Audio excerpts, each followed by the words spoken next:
Um comparativo aí entre Valentim Gomes e Vitor Gabriel, nomes que inclusive a gente já falou por aqui no Mercadão Celeste. E aí, antes de tudo, vale pontuar que ambos são zagueiros interessantes, de qualidade, mas, enfim, tem diferenças importantes, né? E a ideia do comparativo é justamente essa.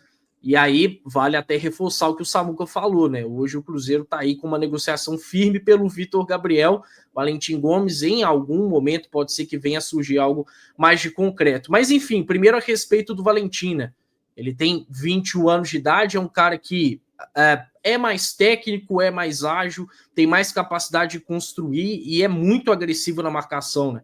Apesar de não ser tão forte, ele por várias vezes consegue ótimas antecipações, é um cara que tem essa característica. E aí, pontos fortes dele: experiência, revenda e liderança. Experiência muita gente pode estranhar porque ele tem apenas 21 anos de idade. Só que aí vale lembrar que o Valentim, ele joga com regularidade no Vélez desde 2022, no time profissional do Vélez. Ele tem muito mais rodagem, por exemplo, do que em relação ao Vitor Gabriel. É um cara que já é titular por lá há algum tempo, que é um dos capitães do Vélez, inclusive foi campeão argentino no ano passado pelo Vélez, né? E segue jogando por lá com uma sequência muito grande de jogos. Nesse meio tempo, teve até uma disputa de Copa do Mundo Sub-20 pela Argentina, né? É um cara também que está acostumado a passar por seleção de base, que tem esse histórico extremamente positivo.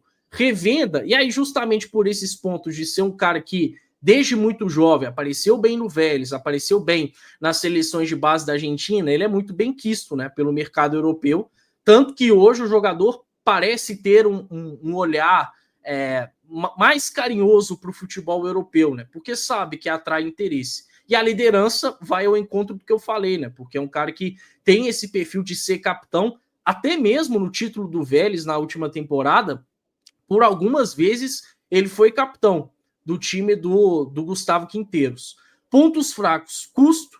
É um cara que, obviamente, vai custar mais grana, né, do que o Vitor Gabriel. A adaptação, porque por mais que seja um grande jogador, mas ele brilhou no futebol argentino, né? Não se sabe como seria no futebol brasileiro. Então, pode ter uma dificuldade a mais em termos de adaptação. E tem essa questão do problema crônico no joelho esquerdo, né? Que até gera aí algumas polêmicas, porque em 2021 ele teve constatada uma questão no seu joelho esquerdo, um problema no menisco, tanto que não foi contratado na época pelo Grupo City, mas ele seguiu jogando normalmente. E ele já alegou por algumas vezes que joga sem dores, mas foi algo que clinicamente foi constatado. E aí, passando para o Vitor Gabriel. Vitor Gabriel é um zagueiro que, como eu falei, não é tão técnico, não é tão ágil, não tem tanta capacidade de construção como o Valentim, mas é mais forte, é muito melhor no jogo aéreo, e aí entra o ponto da estatura, né? Porque ele tem aí uma estatura mais elevada do que a do Valentim, só que ele sabe usar também isso a favor dele. Tem até um jogo emblemático no Campeonato Brasileiro desse ano que o Vitor Gabriel faz 2 gols e ele tem uma leitura defensiva muito legal. E aí, pontos fortes: diferentemente do caso do Valentim, que poderia ter uma dificuldade de adaptação, o Vitor Gabriel já está no futebol brasileiro, né?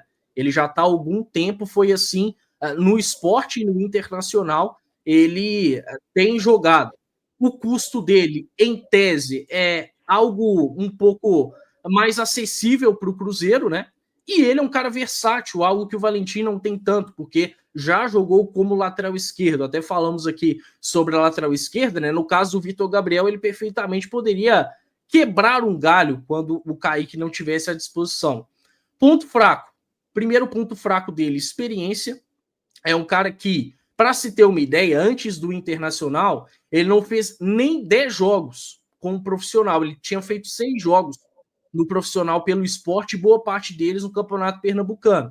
E nessa temporada no Inter tem 20 jogos, só que são 12 jogos de Campeonato Gaúcho.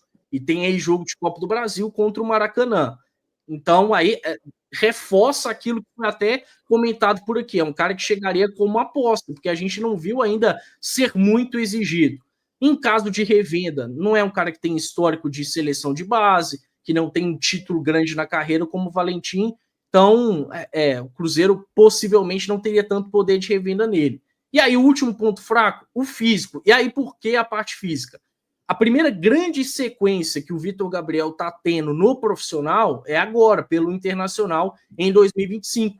E ele já teve 2 lesões. Ele teve uma lesão muscular na final do Gaúcho, que ele ficou de fora em torno de 1 mês.